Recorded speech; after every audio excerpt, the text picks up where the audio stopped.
ইমামবাড়াটা কিন্তু এই হোটেলের একদম ব্যালকনি থেকে দেখা যায়। ইনি হচ্ছে মেহতাব চা, যে একদম রাইট সাইডে আছে। তারপরে আছে হচ্ছে মীর জাফর, তারপরে আছে হচ্ছে ঘাসেডি বেগম, তারপরে আছে হচ্ছে রবার্ট ক্লাইভ, আর তারপরে লাস্টে আছে হচ্ছে William Watts. Hello everyone, welcome back to our channel Pranisha. আজকের ডেট হচ্ছে 21শে ফেব্রুয়ারি, আর আমরা আজকে এসে গেছি সিটি অফ নবাবস মুর্শিদাবাদ। তো আমাদের আজকের ভিডিওতে আমরা দেখাবো যে কিভাবে আসতে পারেন মুর্শিদাবাদে। দ্বিতীয়ত হচ্ছে যদি আপনারা আসেন কোন কোন জায়গায় থাকতে পারেন, কি কি অপশনস আছে থাকার, সেখানে কেমন কস্ট, কিরকম থাকার জায়গাগুলো। তার সাথেও আরও থাকবে হচ্ছে যদি আপনাদের হাতে 1 থেকে 2 দিন থাকে তাহলে আপনারা কোন কোন জায়গা ঘুরতে পারেন মুর্শিদাবাদে, সেখানে কোথায় কোথায় এন্ট্রি ফিস আছে বা কি কি জানা দরকার যাওয়ার আগে, সেই সম্পূর্ণ ডিটেলস থাকবে আজকের ভিডিওতে। তাই আপনাদের যদি আমাদের ভিডিও ভালো লাগে অবশ্যই কিন্তু লাইক, শেয়ার এন্ড সাবস্ক্রাইব করতে একেবারে ভুলবেন না, আর কমেন্ট করে অবশ্যই জানাবেন যে আপনাদের আমাদের ভিডিওটা কেমন লাগলো। তাহলে কথা না বাড়িয়ে শুরু করা যাক। মুর্শিদাবাদ যাওয়ার প্রধান দুটো অপশন হয়। এক হচ্ছে যদি আপনাদের নিজেদের প্রাইভেট গাড়ি থাকে তাহলে তো সবচেয়ে সুবিধা, তাহলে আপনারা নিজেরাই কিন্তু মুর্শিদাবাদ পৌঁছে যেতে পারেন কলকাতা থেকে খুব সহজেই। তবে আমরা যেটাই গেছিলাম খুব অল্প খরচেই পাবলিক ট্রান্সপোর্ট, মানে আমাদের ট্রেনে করে। ট্রেন প্রধান কিন্তু আইদার শিয়ালদা নয়তো কলকাতা স্টেশন থেকে ছাড়ে, আর ট্রেনের ভাড়া মোটামুটি ওই 90 থেকে 100-র মধ্যেই ভ্যারি করে। আমরা যে ট্রেনে গেছিলাম হাজারদুয়ারি এক্সপ্রেস, সেটা সকাল 6:50-এ ছাড়ে, আর মুর্শিদাবাদ ঢোকে হচ্ছে 10:20 থেকে 10:30, ম্যাক্সিমাম লেট হলে 11টার মধ্যেই। হাজারদুয়ারি এক্সপ্রেস ছাড়া অন্য যে ট্রেনগুলো মুর্শিদাবাদ যায় সেগুলোর সব ডিটেলস টাইমিং আমরা ডেসক্রিপশন বক্সে দিয়ে দেবো, আপনারা কাইন্ডলি দেখে নিতে পারেন। এখন আমরা মুর্শিদাবাদ স্টেশনে নামলাম। এখান থেকে আমরা যাচ্ছি হচ্ছে আমরা যে হোটেলটা বুক করেছি, হোটেল রাজলক্ষ্মী, সেখানে। তো পার হেড আমাদের 10 টাকা করে নিচ্ছে। এখানে টাঙারও অপশান আছে, বাট আমরা টোটো করে যাচ্ছি, আর একদম স্টেশনে নেমে কাছেই আপনারা পেয়ে যাবেন, প্রচুর টোটো অ্যাভেলেবেল রয়েছে। বাট হ্যাঁ, 10 টাকা করে কিন্তু ফেয়ার হয়। তো যদি কেউ বেশি যায় আপনাদের থেকে, মনে রাখবেন এটাই কিন্তু রিজনেবল ফেয়ার পার হেড যেটা। আমরা পৌঁছোই আমাদের হোটেলে, তারপরে দেখা হচ্ছে। এটা হোটেলে ঢুকেই আমাদের রিসেপশন এরিয়া, আর এটা হচ্ছে বেশ খাওয়ার জায়গা রয়েছে এখানে। দেখি আমরা আমাদের রুম পেয়েছি, এবার আমরা যাচ্ছি আমাদের রুমের দিকে। তো আমরা রয়েছি এখন আমাদের রুমের বাইরে। এটা হচ্ছে আমাদের রুম, 204 নম্বর রুম আমাদের। তবে হ্যাঁ, এইবারের কিন্তু আমাদেরটা খুবই ছিমছাম, মানে খুবই অল্প খরচের মধ্যে একেবারেই বাজেট ফ্রেন্ডলি রেখেছি। আর এখানে মুর্শিদাবাদে কিন্তু মোটমাট এরকম ছোটোখাটো প্রচুর হোটেল আছে, তবে এই যে হোটেলটায় আমরা রয়েছি, হোটেল রাজলক্ষ্মী, এটার আমরা খুব ভালো রিভিউ পেয়েছিলাম। তো সেই বেসিসেই আমরা কিন্তু এটাকে সিলেক্ট করেছি। আমরা যেহেতু রয়েছি এখানে, পার ডে কিন্তু আমাদের 1200 টাকা করে পড়ছে এই রুমটার ফেয়ার। আমরা 3 জন আছি, আমাদের মোটামুটি 3 জনে ডিভাইড হয়ে গিয়ে আমাদের 400 টাকা করে পার হেড পড়ছে, যেটা খুব একটা গায়ে লাগছে না আমাদের। তো এই হচ্ছে আমাদের রুম। দেখুন এরকম একটা বড় খাট রয়েছে এখানে, কিন্তু আমরা 2 জন কেন 3 জন ইজিলি শোয়া যায়। তার সাথে এখানে একটা সিঙ্গেল বেড রয়েছে, বাট একটু রিল্যাক্সভাবে থাকতে চাই বলে এটা আমরা নিলাম। তো এখানে এসিও রয়েছে, যদিও এসির কিন্তু খুব একটা দরকার নেই। পাখা রয়েছে, এখানে একটা ছোট আয়না মতো রয়েছে, একটা ছোট টেবিল, আর এটা হচ্ছে ওয়াশরুম। মোটামুটি এই প্রাইসের মধ্যে কিন্তু দেখতে গেলে ওয়াশরুম মোটমাট কিন্তু ক্লিনই রয়েছে। আর যেটা এখানে একটা খুব ভালো জিনিস আমার লাগলো সেটা হচ্ছে, আপনারা যদি এই যে ব্যালকনিটা, এই ব্যালকনিটা থেকে কিন্তু বাইরে ডাইরেক্ট এই যে এটা দেখা যায়, মানে ইমামবাড়াটা কিন্তু এই হোটেলের একদম ব্যালকনি থেকে দেখা যায়। এখানে টাঙা গাড়ি, যেটা মুর্শিদাবাদের একটা মেন অ্যাট্রাকশন, সেটা কিন্তু এখান থেকে ইজিলি আমরা ব্যালকনি থেকে এনজয় করতে পারছি। খুব ভালো, মোটমাট মার্কেট এরিয়া টাইপ, ছোটোখাটো প্রচুর দোকান ঠোকান রয়েছে এখানে। আমরা 1টা নাগাদ মোটামুটি বেরোবো, তো বেরিয়ে মোটামুটি 4-5 ঘন্টায় যতটা ঘোরা যায় ঘুরবো।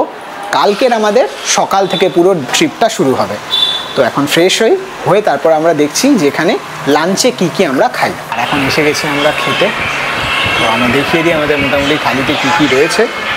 তো থালিতে আছে হচ্ছে আমাদের, আচ্ছা আগেই বলে দিই, এখানে ভেজ থালি যেটা রয়েছে, যেটা আমরা নিয়েছি ভেজ থালি, এটা কিন্তু 80 রুপিস করে পড়ছে। সব কিছু আনলিমিটেড এখানে, মিল সিস্টেম যেটা উনি বললেন। তার শাক রয়েছে, আর এটা বোধহয় একটা 5 মিশালি কোনো সবজি, আর এটা হচ্ছে ফুলকপি আলুর তরকারি, এটা চাটনি, পাঁপড়, আলু ভাজা, শসা, লেবু, ডিমের কারি আর ডাল। তাহলে এখন খাওয়া শুরু করি, ভালো রকম খিদে পেয়েছে। তো খেতে কিন্তু বেশ ভালো, মানে অতিরিক্ত ঝাল বা খুব মশলা জাতীয় জিনিসপত্র সেরকম কিন্তু না, খুব টেস্টি ঘরোয়া খাবার ছিমছাম। তবে হ্যাঁ, আপনারা যদি এক্সপেক্ট করেন যে বিশাল আহামরি কোনো খাবার হবে, সেটা কিন্তু আগেই বললাম কোনোদিনই পসিবল হবে না। আমরা এখন টোটোতে উঠে গেছি, যাচ্ছে আমাদের প্রথম স্পট, সেটা হচ্ছে কাটরা মসজিদ। কাটরা মসজিদ বানিয়েছিলেন নবাব মুর্শিদ কুলি খান 1723 থেকে 1724-এ। এটা একটা খুবই ইম্পর্টেন্ট সেন্টার ছিল ইসলামিক লার্নিং এর জন্য। এই কাটরা শব্দটার মানে হচ্ছে মার্কেট, তো যেহেতু এখানে আগে মার্কেট ছিল সেই জন্য এই জায়গাটার নাম কাটরা মসজিদ রাখা হয়েছিল। এই মসজিদটা কিন্তু একেবারেই ড্যামেজ হয়ে গেছিল 1897-এর আর্থকুয়েকে। এখানে ঢুকেই সবার আগে দুদিকে দুটো বড় বড় ওয়াচ টাওয়ার দেখা যাচ্ছে, যেটা 70 ফিট হাই। আর এই ওয়াচ টাওয়ারগুলো মেইনলি সুপারভিশনের জন্য বানানো হয়েছিল তখনকার টাইমে। এখানে ঢুকেই আপনারা নানান রকম ছোট ছোট ঘর বা এন্ট্রি পয়েন্ট দেখতে পারবেন। এগুলো যদি আপনারা খেয়াল করে দেখবেন, এগুলো খুব ছোট, মানে ঢুকতে গেলে মাথাটা ঝুঁকিয়ে ঢুকতে হয়। এই জিনিসটা কিন্তু সিম্বলাইজ করে যে যখন আপনি মসজিদে আসছেন, একটা পবিত্র জায়গায় আসছেন, আপনি আপনার সব কিছু সারেন্ডার করছেন আল্লাহর কাছে। একটু এগিয়ে গেলে কিন্তু আপনারা দেখবেন যেরকম উল্টো টি শেপের এনগ্রেভড রয়েছে ওয়ালে। এই জিনিসগুলো কেন বানানো হয়েছিল? তখনকার সময় যেহেতু এলইডি লাইট বা বাল্ব ছিল না, এই জায়গাগুলোতে কিন্তু ল্যাম্প বা দিয়া রাখা হতো যাতে জায়গাটা আলোকিত হয়। আর ঠিক তার অপোজিটে এখানে যদি আপনারা দেখবেন, এখানে রেক্ট্যাঙ্গুলার শেপের এরকম জায়গাটা রয়েছে। একজন গাইড ছিল, তাকে আমরা জিজ্ঞেস করলাম, তো সে বললেন যে এই জায়গাটা পুরো কাঁচ দিয়ে ভরা ছিল, কিন্তু এখানে পরে যখন ব্রিটিশার্সরা আসে এই সম্পূর্ণ কাঁচগুলোকে তুলে নিয়ে চলে যায়। এই যে ঢুকে এখানে একটা বড় আপনারা দেখতে পাচ্ছেন গ্রাউন্ড। এখানে বলা হয় যে তখনকার সময় 2000+ মানুষরা নামাজ পড়তো। উপরে ঢাকা দেওয়ার জন্য কাপড়ও লাগানো হতো যাতে গরমের সময় নামাজ পড়তে অসুবিধা না হয়। তাছাড়া নিচে যদি আপনারা দেখবেন এরকম স্কোয়ার স্কোয়ার ডিজাইন রয়েছে, আর এক একটা স্কোয়ারে কিন্তু এক এক রকমের ডিজাইন। এই স্কোয়ার ডিজাইনগুলো দেখতে ম্যাটের মতো হয়, যেটার মধ্যে বসে নামাজ পড়া যায়।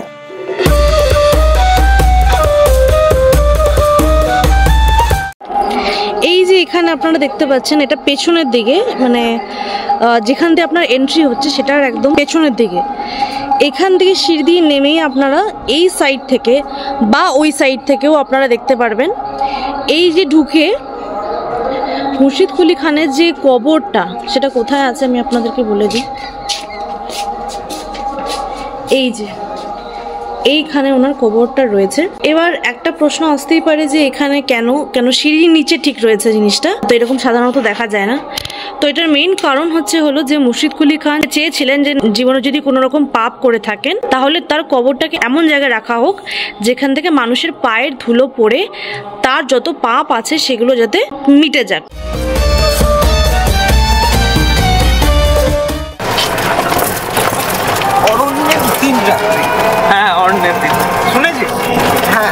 বাবা এখানে কি সুন্দর ভর্তি ভর্তি আম বাগান, দেখেও কি ভালো লাগলো।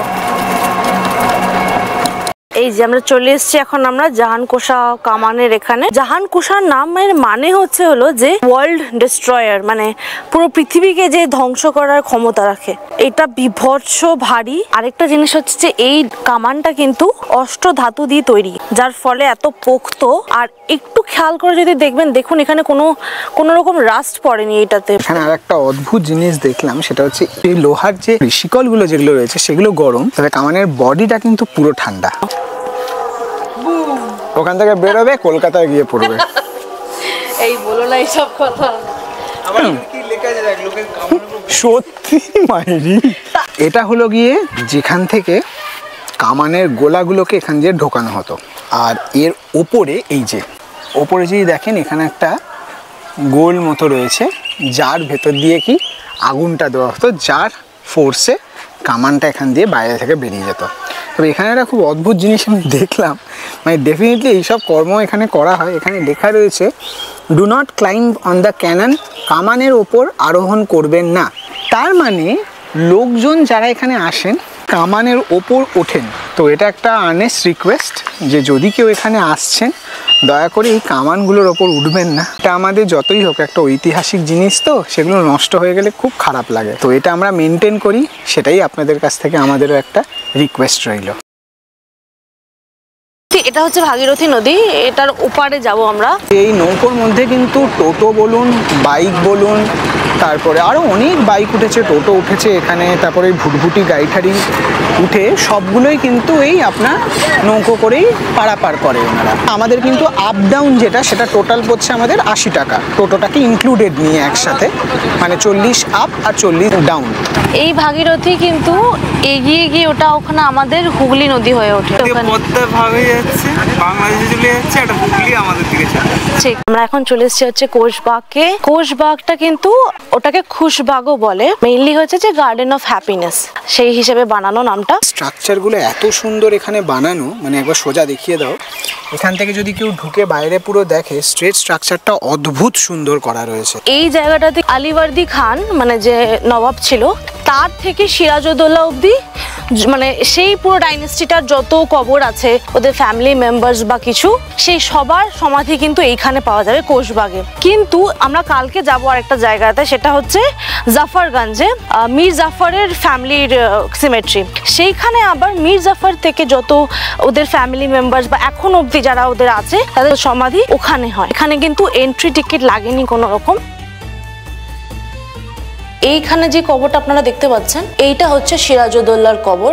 এবার এখানে আসলে অন্য ভাষায় লেখা, তো আমার পক্ষে পড়া সম্ভব নয়। আর ঠিক তার পায়ের ঠিক এইদিকে এটা হচ্ছে সিরাজউদ্দৌলার বউয়ের কবর, সেটা হচ্ছে লুৎফুন্নিসা। এই লুৎফুন্নিসা অ্যাকচুয়ালি খুব নিজের হাজবেন্ডকে খুব ভালোবাসতেন আর কি, যার ফলে যখন ব্যাটেল অফ প্লাসে হয়ে গেছিল, তারপরেও মানে মীর জাফর বলেছিল যে, মানে লুৎফুন্নিসাকে বলেছিল যে তুমি চলে এসো আমার হারেমে। বাট অবভিয়াসলি তার মানে হাজবেন্ডকে যে মেরেছে, তার সাথে তার হারেমে যাবে না, তো সে একেবারেই রিফিউজ করে দিয়েছিল সেটাতে। এইটা হচ্ছে নবাব আলিবর্দী খানের সমাধি, আর সেই জন্য এখানে ওনাকে একটু এলিভেটেড পজিশনে রাখা হয়েছে। এখানে আরেকটা মসজিদ রয়েছে। আরেকটা জিনিস যেটা আমার বলা হয়নি, সেটা হচ্ছে যে এখানে যে মসজিদটা দেখতে পাচ্ছেন, এইটা নবাব আলিবর্দী খান মারা যাওয়ার আগে বলেছিল যে আমাকে এমন জায়গায় সমাধিস্থ করবেন যেখান থেকে আমার কবরটা একদম অ্যাডজাসেন্ট হয়, যার ফলে যদি আপনারা এখানে স্ট্রেট এখানে তাকান, সোজা এখান থেকে দেখলে এখানে কিন্তু আলিবর্দী খানের কবর রয়েছে।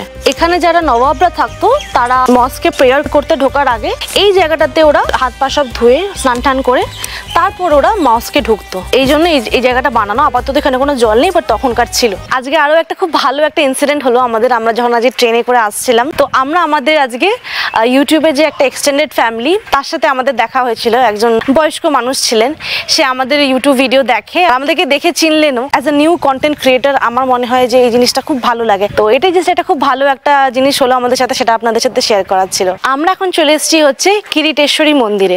এটা কিন্তু 51 শক্তিপীঠের মধ্যে একটা। যেখানে যেখানে সতীর খণ্ড পড়েছিল সবই কিন্তু শিলা, কোনোটা অলংকার বা মূর্তি হয়ে পড়েনি। দক্ষ যজ্ঞর সময় যখন শিব সতীকে নিয়ে ঘুরে বিষ্ণুর সুদর্শন চক্রে 51টি খণ্ড হয়। এখানে পড়েছিল 51 খণ্ডের এক খণ্ড কিরিটকণা। কিরিট কথার অর্থ হচ্ছে কপাল সহ মুকুট, যেটা পুরোটাই ব্রহ্মশিলা। মূর্তির তলায় ওইটি ঢাকা আছে। প্রত্যেক অমাবস্যায় সকাল 10টা থেকে 11টার মধ্যে মায়ের ব্রহ্মশিলা স্নান হয়। সে সময় যদি কেউ আসে, পুরো ব্রহ্মশিলাটা দর্শন করতে পারে। এই যে এই ছবিটা দেখছেন, এইটা হচ্ছে মায়ের সেই ব্রহ্মশিলার ছবি। এইটা হচ্ছে মুকুটের অংশ, এটা হচ্ছে কপালের অংশ। এর উপরে মায়ের মূর্তিটা পাওয়ানো আছে। আর মায়ের পুরনো মন্দির যেটা ছিল, সেটা ছিল 900 বছরের পুরনো। সেটা ভেঙে যাওয়ার পর এটাকে বাংলার 1110 সালে পুনঃ সংস্কার করে। আচ্ছা, এইটাই সেই মুকুটের অংশ যেটা আমি ছবিতে দেখালাম। আর এখানে শিব মন্দির ছিল 107টা, বেশিরভাগই ধ্বংসবশেষ, পুরনো হয়ে গেছে, ভেঙে গেছে। নবাব মির্জাফরের নাম শুনেছ? নবাব মির্জাফরের যখন কুষ্ঠব্যাধি হয়, তখন এখানকার মায়ের চরণামৃত এবং পুষ্প নিয়ে কুষ্ঠরোগ মুক্ত পেয়েছিল। পরে মায়ের মন্দিরের সামনাসামনি দেখবেন একটা পুকুর আছে। ইসলামের পবিত্র দিক হচ্ছে পূর্ব পশ্চিম, সেই হিসাবে কিন্তু খনন করা আছে।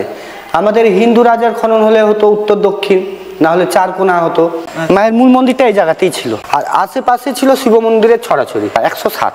আর একটা হলে গয়াকাশির মধ্যে একটা হতো, এরকম শোনা যায়। তবে একটা জিনিস বলি, এখানে কিন্তু আজকে যে আমরা ঘুরলাম পুরো দিন, মানে প্রায় পুরো দিন হয়ে এসছে, আর একটা জায়গা ঘুরবো তারপরেই শেষ।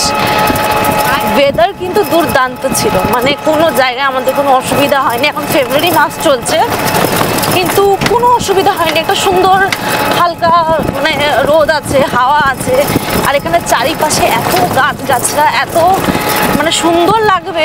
এতদিন শুনেই এসেছি যে দু নৌকায় নাকি পা দিয়ে চলতে নেই, তবে এখানে কিন্তু দেখুন একটা নৌকা দুটো নৌকা। তো এখানে কিন্তু আমরা দু নৌকায় পা দিয়েই চলছি। এখানে কিন্তু নৌকার সেরকম কোনো টাইমিং নেই। আমি যখন জিজ্ঞেস করলাম ওদিকে মানে ওই পারে, তখন বললেন যে এখানে কিন্তু 24 ঘন্টাই নৌকো চলে, তাই জন্য যখন খুশি আপনারা যখনই আসবেন তখনই কিন্তু নৌকা থেকে আপনারা এপার থেকে ওপার করতে পারবেন। একটা জিনিস, নৌকোতে যখনই আপনারা উঠবেন আপনাদের কিন্তু একটা টিকিট দেবে, আর এই টিকিটটা কিন্তু আপনাদের রেখে দিতে হবে, কারণ আপনারা যখন নৌকা পারাপার করে এলাহিগঞ্জে যাবেন, আবার এলাহিগঞ্জ থেকে যখন নৌকা পারাপার করে আপনার শাহগঞ্জের দিকে যখন আপনারা আসবেন, এটা কিন্তু মাথায় রাখতে হবে যে ওই টিকিটটা কিন্তু আপনাদের আবার জমা দিয়ে দিতে হবে। এখন আমরা মতিঝিল পার্কে ঢুকছি। ঢোকার এন্ট্রান্সটা খুব সুন্দর আর বেশ কিন্তু জমজমাট এরিয়া। এখানে এরকম প্রচুর দোকানপাট প্রচুর রয়েছে পাশাপাশি। ঢোকার পরে যেটা আমার দেখতে ভালো লাগলো সেটা হচ্ছে দেখুন একদম স্ট্রেট রাস্তা, দুদিকে নারকোল গাছ, খুব সুন্দর। এটা যত দূর যা লাগলো এটা কিন্তু ওয়েস্ট বেঙ্গল গভর্নমেন্টের মেনটেন্ড, বাট ভালো মেনটেন করেছে। আচ্ছা বলে রাখি হচ্ছে টিকিটের প্রাইস, টিকিট কিন্তু আমাদের পার হেড লেগেছে 30 টাকা করে, মানে আমরা 3 জন ছিলাম বলে আমাদের টোটাল 90 টাকা লাগলো। টাইমিং হচ্ছে আপনার সকাল 11টা থেকে সন্ধে 7:30 অবধি।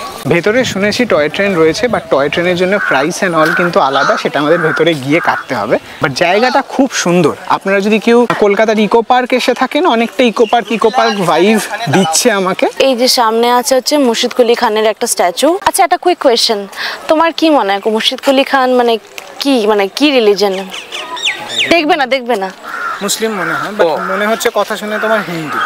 হ্যাঁ, অরিজিনালি মুর্শিদ কুলি খান হিন্দু ছিলেন, ব্রাহ্মণ ফ্যামিলিতে, সূর্যনারায়ণ মিশ্র, বাট দেন তারপরে সে কনভার্ট হয়ে যায় সুন্নি ইসলামে। তো এটা একটা ফ্যাক্ট ছিল, যেটা অনেকেই জানে না, দেখলাম তো মনে পড়লো আর কি। এই সামনেই এটা হচ্ছে টয় ট্রেন, তবে টয় ট্রেনটা এখন মনে হয় না চলছে, কারণ এখন এখানে কাউন্টারেও কেউ নেই। তো আমরা জিজ্ঞেস করাতেও দেখলাম না কাউন্টারে সেরকম কাউকে। আমরা এখন চলে এসেছি মতিঝিল পার্কের একদম শেষ প্রান্তে, যেখানে এই পুরো ব্যাপারটা রয়েছে। আপনারা যদি এখানে দেখেন, এটা বেশ সুন্দর একটা মানে বৈঠক টাইপের বসেছে এখানে, মনে হচ্ছে এরকম। আসলে এই জায়গাটাতেই আগে এই স্টোন প্যালেস ছিল, যেটা বানানো হয়েছিল, কিন্তু সেটা মানে নানান কারণে টাইমের সাথে সাথে সেটা খারাপ হয়ে গেছে। ওটা রিমেইনস পেছনে রয়েছে, অতটা বোঝা যাবে না। কিন্তু এখানে যেটা মানে দেখাচ্ছে, যেটা আমরা বুঝতে পারছি, সেটা হচ্ছে এখানে আছে কে। ইনি হচ্ছে মেহতাব চাঁদ, যে একদম রাইট সাইডে আছে। তারপরে আছে হচ্ছে মীর জাফর, তারপরে আছে হচ্ছে ঘাসেডি বেগম, তারপরে আছে হচ্ছে রবার্ট ক্লাইভ, আর তারপরে লাস্টে আছে হচ্ছে উইলিয়াম ওয়াটস।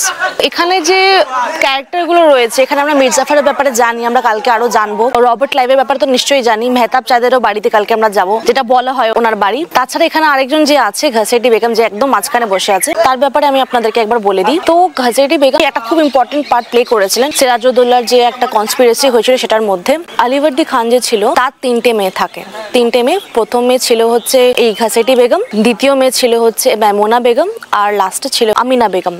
আমিনা বেগমেরই ছেলে ছিল সিরাজউদ্দৌলা। ঘাসেডি বেগমের নিজের কোনো সন্তান ছিল না, যার ফলে সে প্রথমে আমিনা বেগমের ছেলে ইকরামকে অ্যাডপ্ট করে, বাট দেন খুব কম বয়সে তার স্মল পক্সে মৃত্যু হয় তার, যার ফলে ঘাসেডি বেগমের হাজবেন্ড নওয়াজিশ মোহাম্মদ, সেও খুব দুঃখে সেটাতে মৃত্যু হয় তার। ঘাসেডি বেগম তারপরে অ্যাডপ্ট করে হচ্ছে মাইমুনা বেগমের ছেলে শওকত জাং।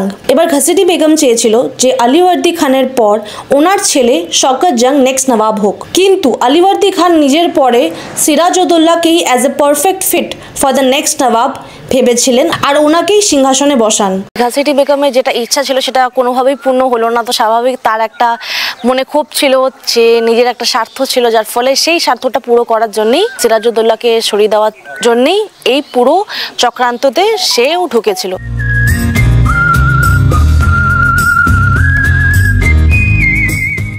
এই যে মতিঝিলের এটা দেখাচ্ছে এখানে সামনের লেকটা, এটা কিন্তু দূরের থেকে একটা হর্স শু এর মতন আছে। এবার এটার যে মতিঝিল কথাটা পড়েছে, তো আসলে কেন এটা পড়েছে, যে মানে আগে না এখানেই পার্লস এর কাল্টিভেশন হতো, যার ফলে যেহেতু পার্লকে মতি বলে আর এটা এখানে হতো, সেজন্য মতিঝিল। আজকের দিনটা আমাদের এখানেই শেষ হবে, আর কালকে আবার পুরো ফুল ডে প্ল্যান রয়েছে। তাহলে আমাদের আজকের ভিডিও এত অবধি, তাহলে দেখা হচ্ছে নেক্সট ভিডিওতে। Till then take care and very good bye.